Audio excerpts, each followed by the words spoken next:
क्यों तो कैसे हैं आप सब? पढ़ाई आसान है। तो बच्चों अब हम लोग पढ़ेंगे क्या, थर्मल वेलोसिटी। ये बहुत ही मेन टॉपिक है, ठीक है, बहुत ही अच्छा टॉपिक है। थर्मल वेलोसिटी से आप समझ रहे हैं कुछ एनर्जी मिलेगी किसी चीज को, और जो एनर्जी मिलने के बाद उसकी जो वेलोसिटी होगी उसे क्या कहेंगे, थर्मल वेलोसिटी। यहां पे हम लोग इसकी डिफिनेशन समझते हैं पहले। The random motion of electron in a conductor, समझ में आया, कंडक्टर में हो रहा है at room temperature is called thermal velocity. समझ में आया, ये कोई कंडक्टर होगा, हाँ कि ना, जो कि किस पे होगा, रूम टेम्परेचर पे होगा, लगभग मान लेते हैं कुछ 25 डिग्री सेल्सियस होता है, ठीक है। अब रूम टेम्परेचर पे रखा गया है इसका, और बाहर का टेम्परेचर मान लेते हैं कुछ 25 से 30 डिग्री क्या होगा, वेरी कर रहा होगा, मतलब मान लेते हैं कुछ 28 डिग्री सेल्सियस होगा। अब यहां से क्या करेगा, ये कंडक्टर कुछ एनर्जी एब्जॉर्ब करेगा, कुछ ट्रांसफर होगा, हीट का ट्रांसफर होगा, यहां से यहां तक ट्रांसमिशन होगा, हाँ कि ना। अब जब इसने कुछ एनर्जी एब्जॉर्ब की, कौन सी, हीट एनर्जी कुछ एब्जॉर्ब की, ठीक है, थर्मल एनर्जी, ठीक है, एब्जॉर्ब किया इसने, तो यहां इनके जो इलेक्ट्रॉन होंगे एनर्जी पाने के बाद क्या होंगे, कुछ रैंडम मोशन होगा, कुछ मोशन होगा ऐसे ऐसे ऐसे ऐसे ऐसे ऐसे ऐसे ऐसे ऐसे, तो वो क्या हो जाएगा बच्चा, इनकी क्या हो जाएंगे, उन सबके रैंडम मोशन जब होगा उनका, तो उनको हम लोग क्या कहेंगे, उनकी जो वेलोसिटी होगी उसे क्या कहेंगे, थर्मल वेलोसिटी, क्योंकि वो एनर्जी उनको क्या मिल रही है, हीट एनर्जी, जिससे वो मूव कर रहे हैं, इसलिए इनको कहा मैंने थर्मल वेलोसिटी। अब जब थर्मल वेलोसिटी का एवरेज निकाला जाता है तो उसे जीरो लिया जाता है। क्यों? क्योंकि उनमें रैंडमनेस बहुत होती है और उनकी डायरेक्शन करोड़ों होती है, हर एक इलेक्ट्रॉन की डायरेक्शन बहुत बहुत ज्यादा है, ठीक है। इसी वजह से हम लोग क्या कर लेते हैं कि एवरेज क्या आती है, एवरेज वेलोसिटी क्या ले लेते हैं, u1 plus u2 plus u3 dot dot dot dot n, और एवरेज को ले लेते हैं जीरो, क्योंकि रैंडमनेस बहुत ज्यादा है,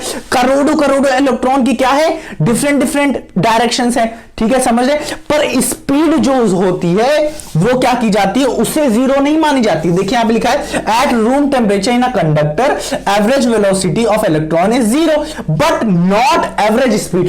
स्पीड को जीरो नहीं लेते, ठीक है बच्चों, स्पीड जीरो नहीं होगी, समझ में आ रहा है, क्योंकि स्पीड में हम लोग डायरेक्शन नहीं देखते, समझ में आ रहा है, स्पीड में हम लोग डायरेक्शन नहीं देखते, सिर्फ मैग्नीट्यूड देखते हैं, तो कुछ ना कुछ तो मैग्नीट्यूड होगा, हाँ कि ना, समझ में आ रहा है कि नहीं, ठीक है बच्चों।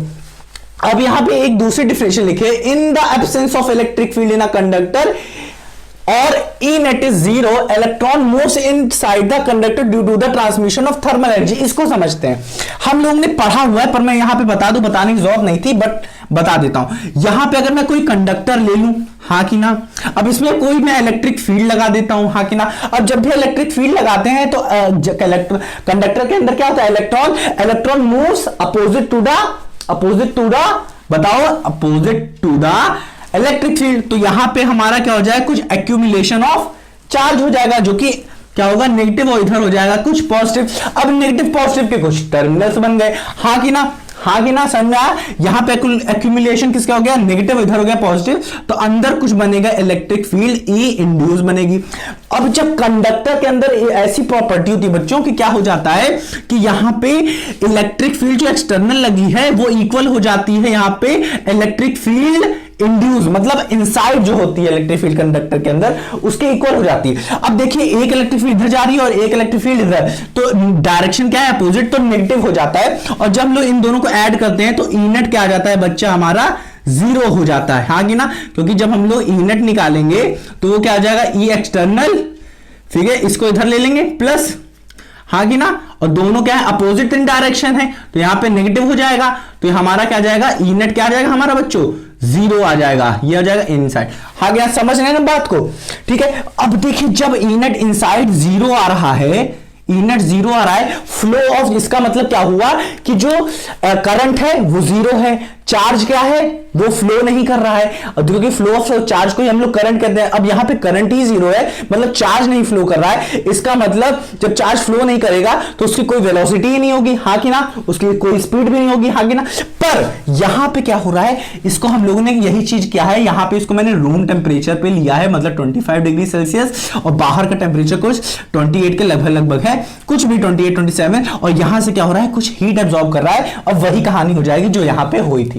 समझ में आया कि नहीं, समझ में आया कि नहीं? तो यहां पे हीट एब्जॉर्ब करने की वजह से, कुछ ट्रांसमिट होने की वजह से क्या हुआ, थर्मल वेलोसिटी क्रिएट हुई। याद रखिएगा 2 पॉइंट कि हमारा क्या होता है, रूम टेम्परेचर जब हम लोग ले लेते हैं तो एवरेज वेलोसिटी क्या होती है, एवरेज वेलोसिटी हम लोग 0 मानते हैं, बट एवरेज स्पीड 0 नहीं मानते हैं, ठीक है, जो कि लगभग 10⁵ मीटर पर सेकंड से भाग रहे होते हैं, बहुत तेजी से भाग रहे होते हैं। समझ में आया कि नहीं?